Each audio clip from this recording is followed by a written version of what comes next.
إن الحمد لله والصلاة والسلام على رسول الله أما بعد فأعوذ بالله من الشيطان الرجيم بسم الله الرحمن الرحيم وأن هذا صراطي مستقيما فاتبعوه ولا تتبعوا السبل فتفرق بكم عن سبيله وإذا قال الله تعالى يا أيها الذين آمنوا من يرتد منكم عن دينه فسوف يأتي الله بقوم يحبهم ويحبونه أذلة على المؤمنين عزة على الكافرين وقال رسول الله صلى الله عليه وسلم عن عبد الله بن مسعود رضي الله تعالى عنه خط لنا رسول الله صلى الله عليه وسلم خطا مستقيما قال هذا سبيل الله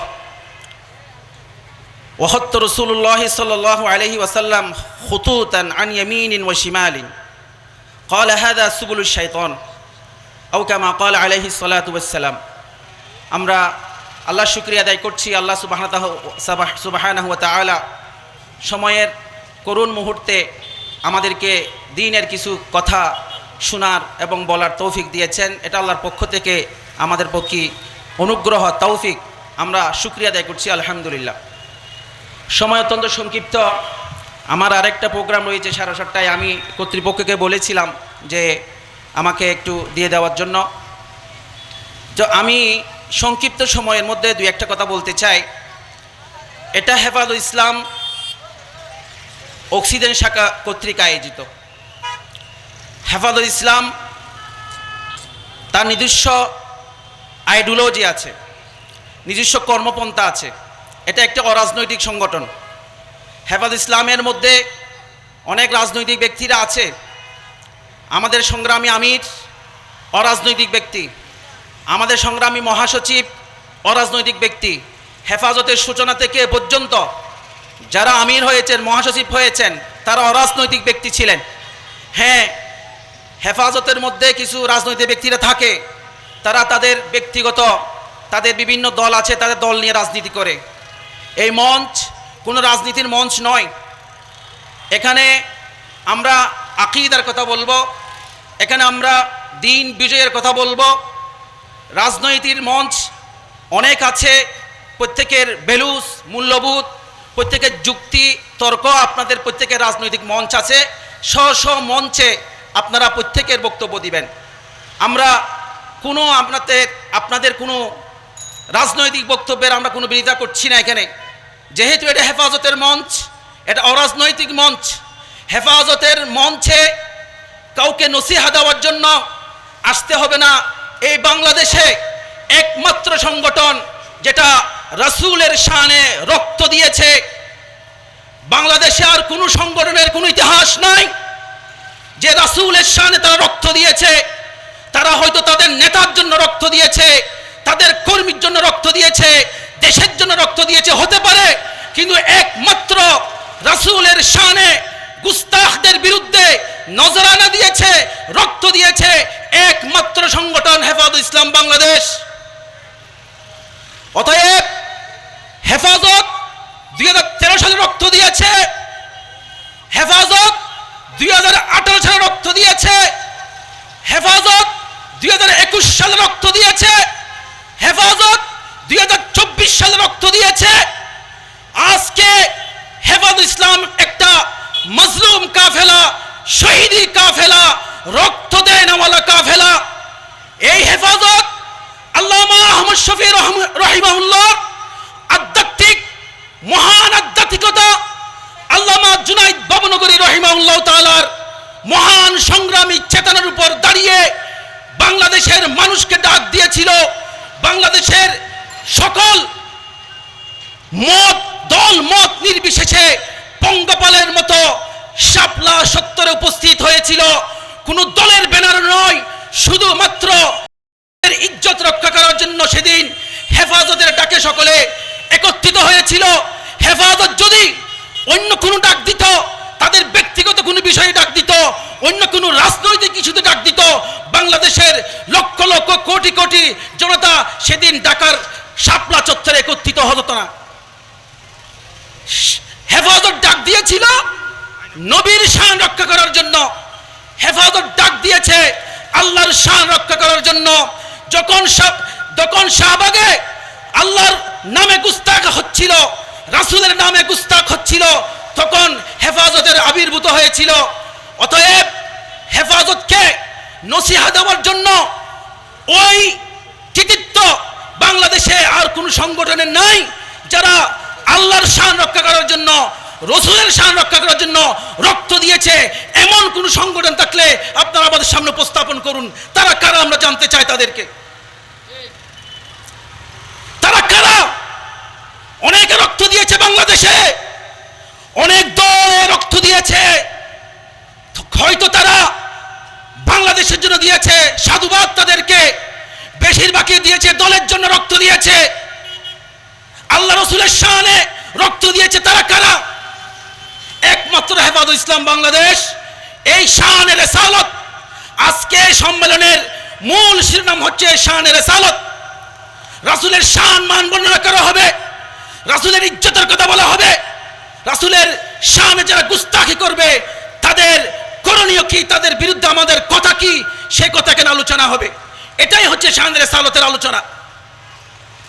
সংগ্রামী জনতা, আমি সংক্ষিপ্তভাবে একটি আয়াতে কারিমা পড়েছি। আল্লাহ বলেছেন, ওয়ান্না হাযা সিরাতী মুস্তাকিমান ফাত্তাবিউ ওয়ালা তাত্তাবিউস সুবুলা ফাতাফাররাকু বিকুম আন সাবিলি। আল্লাহ রাসূল সাল্লাল্লাহু আলাইহি ওয়াসাল্লাম তার সাথে সাথে একটা হাদিস পড়েছেন, খত্ত রাসূলুল্লাহ সাল্লাল্লাহু আলাইহি ওয়াসাল্লাম খত্ত লানা রাসূলুল্লাহ সাল্লাল্লাহু আলাইহি ওয়াসাল্লাম খত্তান মুস্তাকিমান। রাসূলুল্লাহ সাল্লাল্লাহু আলাইহি ওয়াসাল্লাম সাহাবায়ে কেরামদেরকে সিরাত মুস্তাকিম শিক্ষা দিচ্ছেন। একটা খাতা নিয়ে ধরেন অথবা মাটিতে এরকম একটা সোজা রেখা টেনেছেন। আজকে আমরা কোন জায়গায় হারিয়ে যাচ্ছি?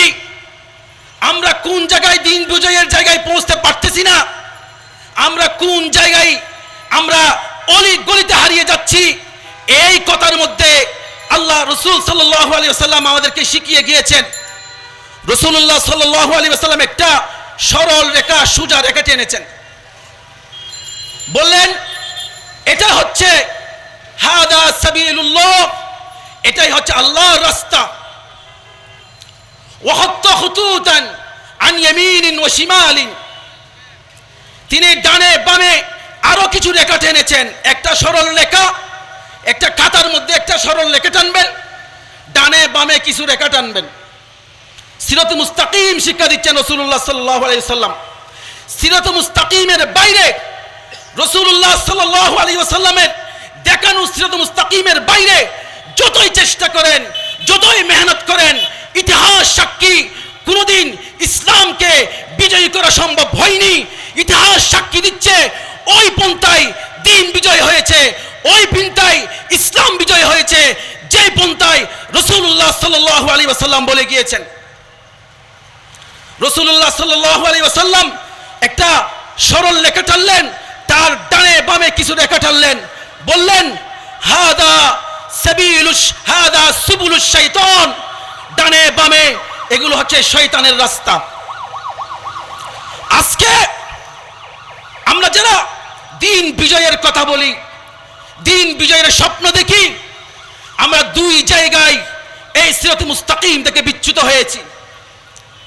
আমাদের মানজিল মাকসাদ আমরা হারিয়ে ফেলেছি। আমরা যখন ইসলামের সংগঠন করি, ইসলামের কোনো রাজনীতি করি, তখন আমাদের কথা থাকে, এক কথাই থাকে খেলাফত খেলাফত খেলাফত। কিন্তু যা মাস যায়, বছর যায়, 5 বছর যায়, 10 বছর যায়, আমাদের কথার পরিবর্তন হয়। আমরা আগে যে কথা বলেছিলাম, আমরা এই জমিনে খেলাফত চাই, আমরা এই জমিনে শরিয়ত চাই, কিন্তু আস্তে আস্তে আমাদের কথার টোন, আমাদের কথার ধরন আস্তে আস্তে পরিবর্তন হতে থাকে। আমরা অনেক মুখলেস থাকি, আমাদের নিয়ত পবিত্র থাকে, আমাদের অনেক কর্মসূচি থাকে, কিন্তু শরিয়ত চাওয়ার, শরিয়া প্রতিষ্ঠার যে স্লোগান নিয়ে আমি রাজনীতি শুরু করেছিলাম, আমি সংগঠন করেছিলাম, সেই শরিয়া প্রতিষ্ঠার, সে খেলাফত ফিরিয়ে আনার প্রতিষ্ঠার সে কথা আমার থেকে আস্তে আস্তে আস্তে আস্তে হারিয়ে যায়।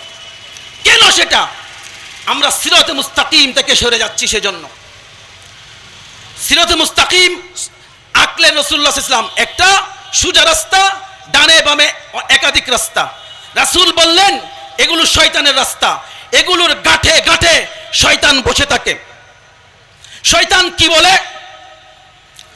বলে মানুষদেরকে, দেখো এই যে মেন রাস্তা, সোজা রাস্তায় দেখা যাচ্ছে, অক্সিজেন চত্বর দেখা যাচ্ছে, কিন্তু এই পথে গেলে দুশ্মন তো আমাকে দেখবে, এই পথে গেলে তো এটা মেন রুট, এই পথে গেলে অনেক বাধা আসবে, এই পথ চ্যালেঞ্জিং পথ, এই পথে মামলা আসবে, হামলা আসবে, গুলি আসবে, এই পথ অনেক কঠিন পথ। সোজা পথ যেহেতু এটা মেন রুট, সকলেই চেনে, শয়তানও চেনে, শত্রুরও চেনে, এই রাস্তাই হচ্ছে মেন রাস্তা, এই রাস্তা দিয়ে সকলে কোথায় যেতে হবে? ওই অক্সিজেন চত্বর যেতে হবে। এটাই হচ্ছে সিরাত মুস্তাকিমের রাস্তা। উদাহরণ হিসেবে ধরে নেন, ডানে বামে রাস্তা আছে। এখন শয়তান বলে, এ ভাই ডানের রাস্তা দিয়ে একটু যান, এখান দিয়েও ওই অক্সিজেন চত্বর দেখা যাচ্ছে, হয়তো ডানের রাস্তা দিয়ে যান অথবা বামা রাস্তা দিয়ে যান, কারণ এই রাস্তাগুলোতে গেলে একটু কমফোর্ট জোন পাবেন, একটা কমফোর্ট জোন পাবেন, এখানে আপনাকে কেউ দেখবে না, একটা আপোষের জায়গা পাবেন, একটা নিরাপত্তামূলক জায়গা পাবেন। যেহেতু মেন রুট, আপনি মঞ্জিল হচ্ছে খেলাফত, মঞ্জিল হচ্ছে শরিয়া, এই রাস্তা হচ্ছে শরীয়তের রাস্তা, এই রাস্তাতে গেলে শত্রুর মোকাবেলা হবে, অনেক বিপদ আসবে। তখন শয়তান বলে, ভাই ওই অক্সিজেন চত্বরে যাওয়ার জন্য ডানের রাস্তা অবলম্বন করো অথবা বামের রাস্তা অবলম্বন করো। তখন মানুষরা দেখে যাচ্ছে, ঠিক আছে এই পথ কঠিন পথ, এই পথ চ্যালেঞ্জিং, সে যে আছে ডানে যাই বামে যাই, সেখান থেকে তো ওই অক্সিজেন চত্বর দেখা যাচ্ছে, ওই পথ দিয়ে হয়তো এখানে যেতে পারবো অথবা এই পথ দিয়ে যেতে পারবো। আল্লাহ রাসূল সাল্লাল্লাহু আলাইহি ওয়াসাল্লাম বলছেন, যখন আপনি ডানের পথে যাবেন, কিছুক্ষণ আস্তে আস্তে আপনি ওই মঞ্জিল দেখবেন, আস্তে আস্তে শয়তান বলবে, যখন আপনি ডানের পথ দিয়ে গেলেন, বলছে আরেকটা গলিতে পথ আছে, আরেকটা গলিতে নিয়ে যাবে আপনাকে, বাম পথ দিয়ে যাবেন, আরেকটা গলিতে নিয়ে যাবে, আরেকটা পথ আছে, ওই পথ দিয়ে অক্সিজেন চত্বর যাওয়া যাবে। হাদিসের উদাহরণ, আমরা সিরাতুল মুস্তাকিম থেকে কিভাবে বিচ্যুত হয়েছি। এই ডানে বামে পথগুলো দিয়ে যখন আপনি যাওয়ার জন্য শয়তান আপনাকে প্ররোচনা দিবে, রাসূল সাল্লাল্লাহু আলাইহি ওয়াসাল্লাম বলেছেন, এই ডানে বামে পথগুলোর প্রতিটি গাঁটে গাঁটে শয়তান বসে রয়েছে। শয়তান তোমাকে বলবে এই পথ দিয়েও তুমি যেতে পারবা, ওই পথ দিয়েও যেতে পারবা, কিন্তু আস্তে আস্তে আপনাকে নিতে নিতে অলিতে গলিতে হারিয়ে ফেলবে। কোরআনের ভাষায় যেই শব্দকে বলা হয়েছে দলালাম বাঈদা, দলালান বাঈদা, এভাবে আপনি যাইতে যাইতে ওই অলিগলিতে আস্তে আস্তে হারিয়ে যাবেন, আর ওই অক্সিজেন চত্বর, ওই মঞ্জিলে মাকসাদ আর দেখবেন না আপনি। এটাই হচ্ছে হাদিসের উদাহরণ। আজকে আমরা ইসলাম বিজয়ের গল্প বলছি সবাই, কিন্তু আমরা সিরাতে মুস্তাকিমে থেকে কেউ চাচ্ছি না। এই পথ চ্যালেঞ্জিং, এই পথে জেল আসবে, এই পথে আপনাকে জঙ্গি বলবে, এই পথে থাকলে আপনার পরিবার আপনাকে দোষারোপ করবে, সমাজ দোষারোপ করবে, সমাজ আপনাকে বলবে হে এই হুজুর কিচ্ছু বুঝে না, সমাজের সিস্টেম বুঝে না, নিয়ম নীতি বুঝে না, একটু আপোষ করে একটু সিস্টেম করে করা যায় না সবকিছু, এভাবে আমাদেরকে বলে আমরা সিস্টেম করে আপোষ করে ডানের রাস্তা ধরি বামের রাস্তা ধরি, হতে হতে অলিতে গলিতে হারিয়ে যায়, আর অক্সিজেন চত্বর আমরা দেখতে পাই না। কোরআনের ভাষায় আল্লাহ বলেছেন এটার নাম হচ্ছে দলালান বাঈদা। এমন ভাবে সে গুমরা হয়েছে, এমন রাস্তা পথ ভ্রষ্ট হয়েছে, এমন দূরবর্তী চলে গেছে, সেখান থেকে আর ফিরে আসার সুযোগ নাই, ওই মঞ্জিলে মকসিদে যাওয়ার কোনো সুযোগ নেই। সংগ্রামী জনতা, আমরা যতদিন পর্যন্ত রাসূলুল্লাহ সাল্লাল্লাহু আলাইহি ওয়াসাল্লামের এই সিরাতে মুস্তাকিম, আমরা আজকে সিরাতে মুস্তাকিম থেকে দুইভাবে বিচ্যুত হয়েছি। আমরা আমাদের চিন্তাগত বিচ্যুতি, আমাদের আকীদাগত বিচ্যুতি, আমাদের কর্মগত বিচ্যুতি। চিন্তাগত বিচ্যুতি কি? আমরা মনে করি দিন বিজয়ের জন্য আমাকে আধুনিক হতে হবে, আমাকে স্মার্ট হতে হবে, আমাকে পাশ্চাত্যের যে বেলুস, পাশ্চাত্যের যে মূল্যবোধ আমাকে এখানে আমদানি করা হয়েছে, এগুলো শিখতে হবে, জানতে হবে। আমাকে ক্যারিয়ার গঠন করতে হবে, আমি স্মার্ট হব, আমি আধুনিক শিক্ষায় শিক্ষিত হব। আমার মনে ওই চিন্তাধারা ঢুকে গিয়েছে, এই সমাজে আমি যদি শাইন করতে চাই, এই সমাজে আমি যদি নেতৃত্ব দিতে চাই, আমাকে পশ্চিমা মূল্যবোধে আমাকে শিক্ষায় শিক্ষিত হতে হবে। পশ্চিমা যে আইন ব্যবস্থা আছে সে আইন আমাকে গ্রহণ করতে হবে। পশ্চিমা যে অর্থ ব্যবস্থা আছে সুদভিত্তিক, সেই অর্থ ব্যবস্থা আমাকে গ্রহণ করতে হবে। পশ্চিমা যে সিলেবাস, যে কলেজ বিশ্ববিদ্যালয়ের যে সিলেবাস আমাকে দিয়েছে, সেই পশ্চিমা সিলেবাস আমাকে পড়তে হবে। এটার মাধ্যমে আমি যখন আমি স্মার্ট হব, তখন আমি আমার মঞ্জিলে যেতে পারবো, আমি ক্যারিয়ার গঠন করতে পারবো, আমি দুনিয়া আখিরাতে শাইন করতে পারবো। এটা হচ্ছে আমাদের চিন্তাগত বিচ্যুতি। এটাই আমাদের চিন্তাগত বিচ্যুতি। এটাই এখানে আমি ব্যাখ্যা করলে অনেক কথা যাবে, আমার যেহেতু আরো আলোচনা আছে। আর 2 নাম্বার, আমরা আমাদের কর্মগত বিচ্যুতি। আমরা অনেক কাজ করতেছি আমরা ইসলামের নামে। এই মাহফিল একটা কাজ, মাদ্রাসা করতেছি কাজ, ইসলামী রাজনীতি করতেছি কাজ, ওয়াজ মাহফিল করতেছি কাজ, লেখালেখি করতেছি কাজ, তাবলিগ করতেছি কাজ, পীর মুরিদি করতেছি কাজ, অনেক কাজ করতেছি আমরা। কিন্তু নাউযুবিল্লাহি মিন যালিক, বেশিরভাগ ক্ষেত্রে আমরা কর্মগত বিচ্যুতির শিকার হয়েছি। বেশিরভাগ ক্ষেত্রে আমরা কর্মগত বেদাতের শিকার হয়েছি। এই কর্মগত যে বিচ্যুতি পথ আমরা নিয়েছি, শরীয়তের পরিভাষায় তার নাম হচ্ছে আল বিদআ। কুল্লু বিদআতিন দালালা, কুল্লু বিদআতিন দালালা। আপনি কোন বেদাতি পন্থায় ওই মঞ্জিলে যেতে পারবেন না। রাসূল বলে দিয়েছেন কুল্লু বিদআতিন দালালা, বেদাতের শেষ পর্যন্ত হচ্ছে গুমরাহি।